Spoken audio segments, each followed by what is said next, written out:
Assalamualaikum warahmatullahi wabarakatuh. Bismillahirrahmanirrahim. Alhamdulillahirrabbilalamin. Assalatu wassalamu ala ashrafil anbiya wal mursalin Sayyidina wa maulana Muhammad wa ala alihi wa sahbihi ajma'in. Alhamdulillah, kita bersyukur kehadirat Allah subhanahu wa ta'ala karena kita masih bisa bertemu dalam rangka mengkaji ayat-ayat dan hadis-hadis Rasulullah sallallahu alaihi wasallam. Untuk hari ini kita sama-sama melihat beberapa ayat dan hadis Rasulullah terkait masalah haramnya syirik, dan ia termasuk dosa besar yang paling besar. Luar biasa. Bahaya syirik ini sangat-sangat besar sekali. Maka hendaknya kita berhati-hati dan jangan sampai kita terjerumus ke dalamnya. Kita lihat beberapa ayat. A'udzubillahi minasyaitonirrajim. Innallaha la yaghfiru ay yushraka bihi wa yaghfiru ma duna dzalika liman yasha wa may yusyrik billah faqad iftara isman azima.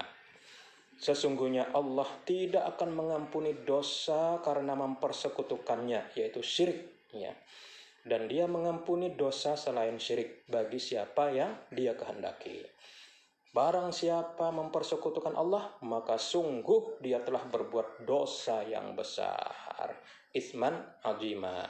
An-Nisa ayat 48. Begitu juga nanti kita lihat dalam An-Nisa ayat 116 dikatakan, ya, wa may yusyrik billah faqad dhalla dhalalan ba'ida. Barang siapa mempersekutukan Allah dengan sesuatu, ya, maka sungguh dia telah tersesat yang jauh sekali, ya. Begitu juga dalam surah Al-Maidah ayat 72, ya, diingatkan bahwa siapa yang mempersekutukan Allah, maka sungguh Allah mengharamkan surga baginya, ya. Haramallahu alaihil jannah wa ma'wahun nar, dan tempatnya adalah neraka. Kemudian, ya, dalam surah Al-Hajj ayat 31 Allah memberi perumpamaan, ya, orang yang syirik itu seakan-akan dia jatuh dari langit lalu disambar oleh burung atau diterbangkan angin ke tempat yang jauh. Maka betapa mengerikannya syirik ini. Digambarkan oleh Allah seperti orang jatuh dari langit, disambar burung, dibawa ke tempat yang jauh. Ini maknanya sesatnya, memang sesat luar biasa, jauh sekali kesesatannya. Dan dalam surah Az-Zumar ayat 65 diingatkan kepada kita, ya, seandainya para nabi, para rasul, ya, itu melakukan perbuatan syirik, maka niscaya hapuslah amal para nabi dan rasul tersebut. Dan ini sesuatu yang sebenarnya, ya, tidaklah akan terjadi kepada para nabi dan rasul, orang pilihan akan melakukan kesyirikan. Tapi ini memberi gambaran kepada kita, seandainya nabi dan rasul sekalipun berbuat syirik, maka hapus amalnya. Bayangkan, apalagi kita yang bukan nabi, bukan rasul, bukan ulama, ya, bukan kiai, bukan ustadz, ya, sangat hati-hatilah kita terhadap masalah syirik ini. Rasulullah SAW bersabda, ya, ala unabbi'ukum bi akbaril kabair salasan qalu bala ya Rasulullah qala al isyraku billah wa uququl walidain wa jalasa wa kana muttaqian faqala ala wa qawlu zur qala fama zala yukarriruha hatta qulna laitahu sakata. Maukah kalian aku beritahu, kata Rasulullah, tentang dosa-dosa yang paling besar? Beliau mengatakan, itu ada 3, kata Rasulullah. Tentu saja, wahai Rasulullah, jawab para sahabat, ya. Rasulullah berkata, yaitu syirik kepada Allah, durhaka kepada kedua orang tua. Saat itu beliau masih duduk dalam keadaan bersandar. Lalu beliau duduk tegak, seraya melanjutkan kata-katanya. Dan ingatlah, yang ketiga adalah perkataan dusta.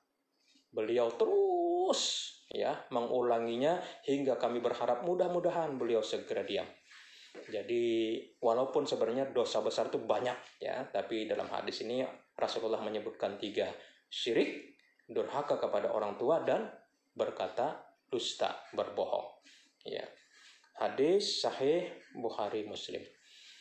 Maka para jamaah, para santri, para siswa sekalian, ya berhati-hatilah kita terkait masalah syirik ini.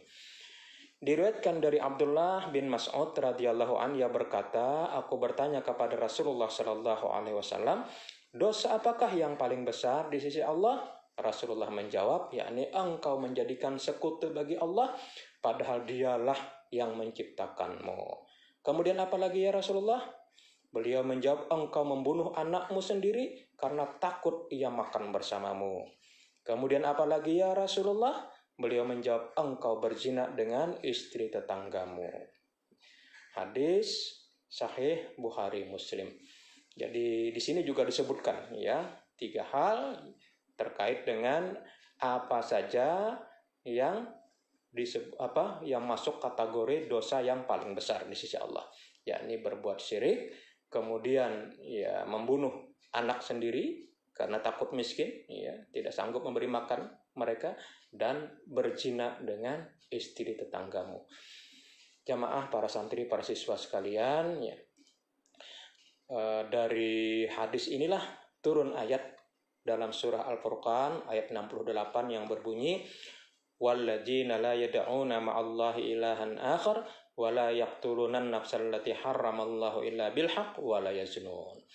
Dan orang-orang yang tidak mempersekutukan Allah dengan sembahan lain dan tidak membunuh orang yang diharamkan oleh Allah Subhanahu wa taala kecuali dengan alasan yang benar dan tidak berzina. Persis seperti apa yang disabdakan Rasulullah tadi. Jadi Allah membenarkan apa yang disabdakan oleh Rasulullah sallallahu alaihi wasallam. Jadi intinya memang masalah syirik ini berat sekali. Hati-hati jangan sampai tergelincir kita masuk ke dalamnya. Perhatikan ya bagaimana akibat dari perbuatan syirik ini ya. Barang siapa mati dalam keadaan dia syirik, dia kafir atau dia murtad, maka amal-amal yang mungkin dia sudah lakukan, kebaikan-kebaikan, apakah dia pernah bersedekah, bersilaturahim, memelihara hak tetangga dan amal-amal kebaikan lainnya, semua itu ya akan tidak ada manfaat sama sekali. Ya. Kenapa? Karena amalnya terhapus semua. Kebaikan-kebaikannya tidak ada nilainya di sisi Allah Subhanahu wa taala. Dasarnya adalah firman Allah Subhanahu wa taala, "Wa may yartadid minkum an dinihi fayamut wa huwa kafirun fa ulaika habitat a'maluhum fid dunya wal akhirah wa ulaika ashabun nar hum fiha khalidun." Barang siapa murtad, syirik, kafir, dia berpaling dari agama Islam, siapa saja di antara kamu, di antara umat manusia semua, lalu dia mati dalam kekafiran, maka mereka itu sia-sia amalnya di dunia dan di akhirat, dan mereka itulah penghuni neraka, mereka kekal di dalamnya. Al-Baqarah 217. Jadi percuma kebaikan-kebaikan yang dilakukan kalau orang tersebut dalam keadaan kafir, dalam keadaan musyrik, atau dia pernah masuk Islam lalu dia murtad, hapus semua kebaikan-kebaikannya. Ya, ada beberapa ayat yang lain yang menjelaskan hal yang sama. Kemudian, ya, seandainya orang-orang yang mati di atas kekufuran, sementara mereka pernah mengerjakan beberapa amalan yang terpuji, kebaikan-kebaikan, ya, Allah tidaklah menyia-nyiakan amal mereka. Allah akan membalasnya untuk dunianya saja. Jadi di dunia mereka dapat sebenarnya dari kebaikan-kebaikan yang mereka lakukan, tapi di akhirat tidak mendapat apa-apa. Jadi sama seperti yang dijelaskan pada bagian sebelumnya. Ya. Dijelaskan dalam surah Hud ayat 15-16 ya. Barang siapa yang menghendaki kehidupan dunia dan perhiasannya, pasti kami berikan balasan penuh atas pekerjaan mereka di dunia dengan sempurna, dan mereka di dunia tidak akan dirugikan sedikit pun. Itulah orang-orang yang tidak memperoleh sesuatu di akhirat kecuali neraka. Dan sia-sialah di sana apa yang telah mereka usahakan di dunia, dan terhapuslah apa yang telah mereka kerjakan. Jadi dalam surah Hud ayat 15-16 ini Allah menjanjikan kebaikan mereka dibalas di dunia semata. Apapun bentuknya Allah akan sempurna membalasnya. Tapi di akhirat mereka tidak mendapat apa-apa. Bagian mereka neraka, kata Allah Subhanahu wa taala. Karena kebaikan mereka terhapus. Tidak ada balasan sedikit pun di akhirat. Berikutnya juga diingatkan, apabila orang kafir, orang musyrik, namun dia masuk Islam dan mati dalam keadaan Islam, dalam keadaan beriman, maka Allah Subhanahu wa taala akan menghapus kesalahannya dan menuliskan baginya pahala atas kebaikan yang dilakukannya pada masa jahiliyah. Hal ini berdasarkan nas-nas yang sangat jelas, terutama misalnya dari hadis Rasulullah SAW yang diriwayatkan dari Abu Sa'id Al-Khudri radhiyallahu an. Rasulullah bersabda, apabila seorang hamba masuk Islam dan baik keislamannya, maka Allah akan menuliskan baginya pahala atas tiap-tiap kebaikan yang dahulu pernah ia kerjakan dan dihapus setiap kesalahan yang pernah ia lakukan. Ya. Kemudian setelah perhitungan itu setiap kebaikan dibalas 10 kali lipat, bahkan sampai 700 kali lipat. Adapun keburukan dibalas dengan keburukan yang setimpal kecuali bila Allah mengampuninya. Hadis sahih diriwayatkan oleh Bukhari secara mu'allaq dan juga diriwayatkan oleh Nasa'i secara mausul. Jamaah, para santri, para siswa sekalian, jadi ada 3 hal di sini paling tidak. Kalau orang kafir, murtad, musyrik, dia tidak akan mendapat apa-apa ya di akhirat. Amal kebaikannya semua percuma. Nah, amal kebaikannya itu insya Allah kalau dia melakukan amalan-amalan terpuji, di dunia dia akan mendapat, tapi di akhirat sekali lagi dia tidak mendapatkan apa-apa, kecuali kalau dia beriman. Kemudian dia wafat dalam keadaan beriman, maka kesalahan-kesalahannya yang dahulu dihapus oleh Allah Subhanahu wa taala. Sementara kebaikan-kebaikan sebelum dia masuk Islam itu dicatat sebagai kebaikan. Bayangkan betapa Rahman Rahimnya Allah Subhanahu wa taala. Dan kebaikan yang sudah dia lakukan walaupun dia melakukannya sebelum dia masuk Islam itu dilipat gandakan 10 kali bahkan sampai 700 kali lipat. Ya Allah, luar biasa. Ya. Jadi intinya ya, memang yang menyelamatkan kita itu adalah akidah kita, iman kita, tauhid kita, bebasnya kita dari perbuatan syirik, mensekutukan Allah Subhanahu wa taala, dari kekafiran dan kemurtadan ya. Jadi inilah hendaknya yang benar-benar kita perhatikan, bagaimana kita selamat menjaga akidah kita, menjaga tauhid kita, menjaga keimanan kita sampai kita meninggalkan alam semesta ini ya, dunia ini, bertemu dengan Allah Subhanahu wa taala.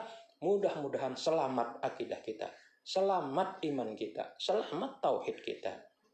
Tidak ada sedikit pun ya kesyirikan, kekafiran dalam kita nanti menghadap Allah Subhanahu wa taala. Insyaallah mudah-mudahan inilah yang kita harapkan ya.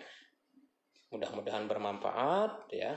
Bagaimana kita berusaha ya berlepas diri dari perbuatan syirik yang kita tahu dosanya sangat besar, dia adalah kezaliman yang paling besar, dia adalah kesesatan yang paling sesat. Mudah-mudahan bermanfaat. Subhanakallahumma bihamdik asyhadu an la ilaha illa anta astaghfiruka wa atubu ilaik. Assalamualaikum warahmatullahi wabarakatuh.